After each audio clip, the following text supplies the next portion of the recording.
თანამემამულის გლობალური ქსელი ინტერნეტ სივრცეში მალე ახალი ვებგვერდი გაჩნდება. იგი ერთიანი საკომუნიკაციო და ინფორმაციული სივრცე იქნება, რომლის საშუალებითაც ქვეყნის გარეთ მცხოვრებ ადამიანებთან თუ დიასპორულ ორგანიზაციებთან ურთიერთობები უნდა გამყარდეს.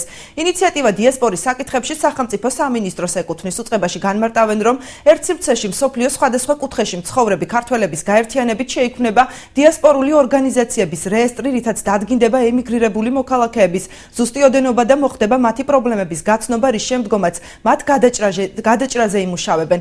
სპეციალური სტრატეგიის მიხედვით სახელმწიფო მათ ქვეყანაში დაბრუნებაზეც უნდა იზრუნოს. საამისოდ ვებგვერდზე მუდმივად განახლდება ინფორმაცია ქვეყანაში გატარებულ რეფორმებზე, ეკონომიკურ თუ ტურისტულ პოტენციალზე, რამაც შედეგად ინვესტიციებისა და ტურისტების მოზიდვაც უნდა განაპირობოს. დიასპორა ფლობს გარკვეულ პოტენციალს იმისთვის, რათა ხელი შეუწყოს საქართველოში ინვესტიციების შემოსვლას. წახალისებული და ხელშეწყობილი იქნება ყველა საინვესტიციო ინიციატივა, განმარტავენ სამინისტროში.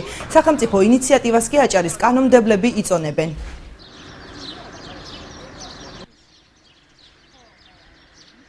ბევრს ვიცნობ, ჩემი ნაცნობებიც არის, ვისაც ინვესტიციებისთვის რაღაც ჯგუფის შესაქმნელად საკმაოდ თანხები გააჩნიათ, მაგრამ ყოველთვის სიფრთხილით ეკიდებოდნენ, რომ ჩამოსულიყვნენ თქვა და ჩაედოთ ფული საქართველოში.